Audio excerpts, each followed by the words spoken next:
Dyatlov Pass Incident adalah salah satu misteri terkenal di Rusia yang lama tidak terpecahkan atau dapat terjelaskan.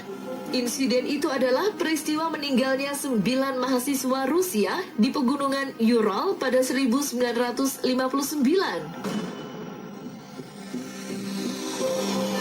Pada 23 Januari 1959, orang-orang yang berasal dari Ural Polytechnic Institute itu pergi mendaki pegunungan Ural. Igor Dyatlov, seorang mahasiswa teknik, memimpin perjalanan.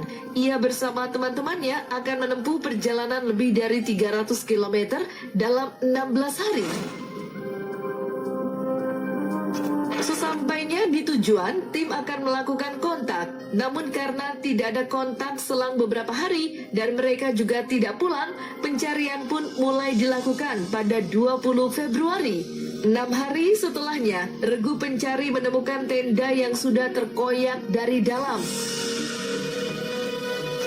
Beberapa hari setelahnya, mayat 2 anggota penjelajah ditemukan sekitar 2 km dari tenda. Kemudian selang beberapa hari 3 jasad pendaki ditemukan, salah satunya Igor Dyatlov. Sedangkan 4 jenazah sisanya baru ditemukan pada Mei ketika salju mencair. Kondisi mayat-mayat saat ditemukan menimbulkan banyak tanda tanya, lantaran banyak yang hanya mengenakan pakaian dalam.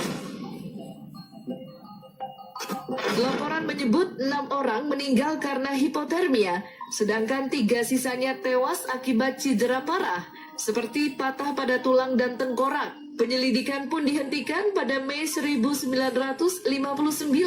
Sejak saat itu, deskripsi penyebab kematian mereka hanya dijelaskan sebagai faktor alam. Namun demikian, banyak yang tidak puas, termasuk keluarga korban. Bahkan mereka menuding para pelajar itu terbunuh karena ledakan terkait kegagalan roket yang mungkin sedang diuji coba oleh pemerintah. Netizen juga masih banyak yang bertanya-tanya. Dari tragedi yang tetap menjadi misteri dengan kengerian sekaligus rasa. Tidak hanya itu, Owen juga memiliki luka bekas tikaman benda tajam di beberapa bagian tubuh. Tulangnya patah, paru-paru tertusuk, dan sejumlah luka berat. Kendati demikian, Owen masih hidup ketika ditemukan. Pihak kepolisian lalu menanyai Owen apa yang terjadi, tapi anehnya korban mengaku terjatuh di kamar mandi. Anehnya lagi, Owen mengaku kalau ia sedang tidak bersama siapa-siapa saat kejadian. Owen pun dilarikan ke rumah sakit untuk mendapatkan pertolongan. Namun nahas, nyawanya tidak tertolong dan meninggal di hari kejadian pada 4 Januari 1935.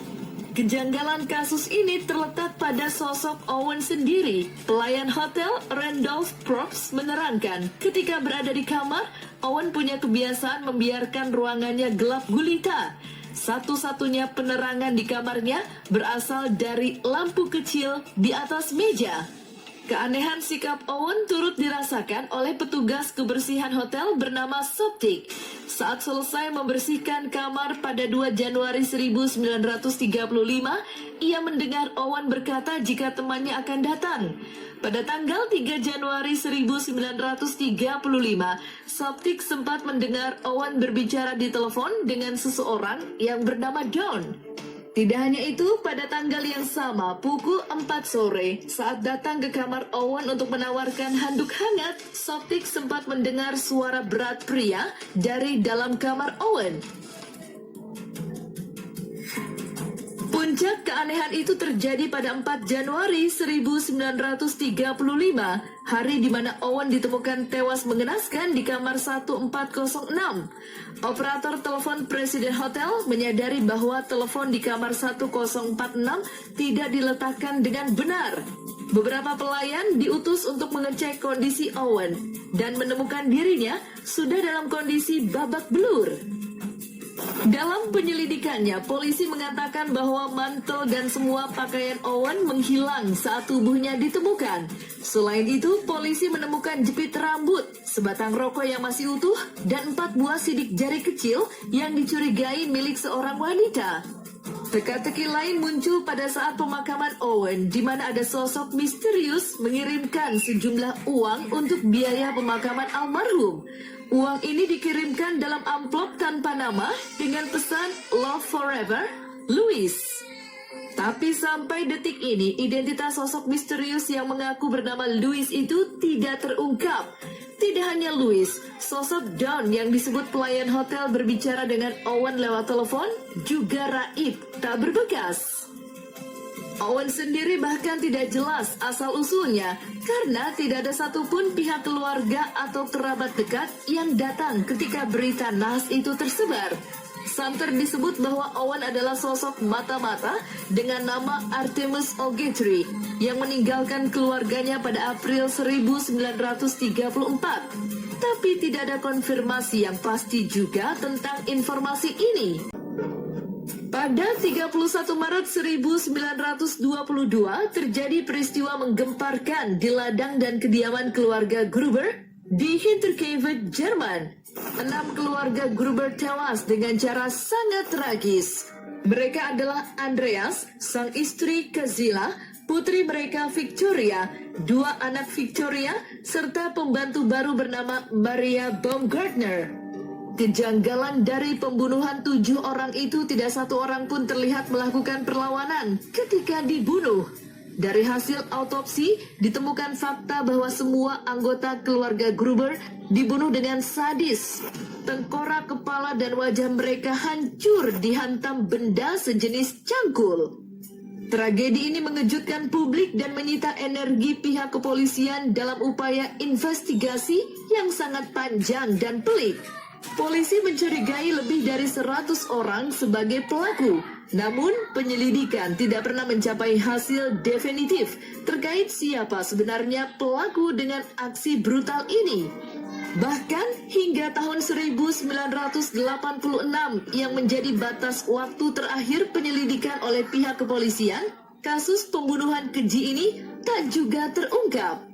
Pada 1 April 1922, 2 pengantar kopi, Hans dan Edward Skirovsky, tiba di ladang Gruber untuk memberikan pesanan. Mereka sempat mengetuk beberapa kali, tetapi tidak ada jawaban. Keduanya pun meninggalkan kediaman Gruber dengan perasaan curiga. Kecurigaan itu turut dirasakan pihak sekolah Kezila. Tepatnya, gadis kecil itu tidak terlihat mengikuti kelas selama beberapa hari. Sejumlah tetangga juga merasa heran karena keluarga Gruber tidak datang ke ibadah minggu di gereja. 3 hari berikutnya, tepatnya pada 4 April 1922, tukang reparasi Albert Hofner pergi ke ladang untuk memperbaiki mesin pencacah makanan. Saat tiba, ia tidak melihat satupun tanda-tanda dari keluarga Gruber dan hanya mendengar suara-suara hewan ternak serta anjing di dalam kandang. Ia lalu memutuskan untuk menyelesaikan perbaikan tanpa kehadiran keluarga Gruber. Pada hari yang sama, sekitar pukul 3:30 sore, tetangga mereka yang bernama Lorenzo Schlittenbauer mengirim putranya Johann dan anak tirinya Joseph untuk mengecek keluarga tersebut. Keduanya kembali ke rumah dan mengatakan tidak menemukan seorang pun. Hingga akhirnya Schlittenbauer datang bersama Michael Ploll dan Jacob Siegel. Ketika mereka memasuki kandang, mereka menemukan jasad Andreas, sang istri Kezila, Victoria, dan si kecil Kezila yang telah menjadi mayat tanpa kepala. Sementara itu, pembantu rumah tangga Maria Baumgartner dan si kecil Joseph ditemukan tewas di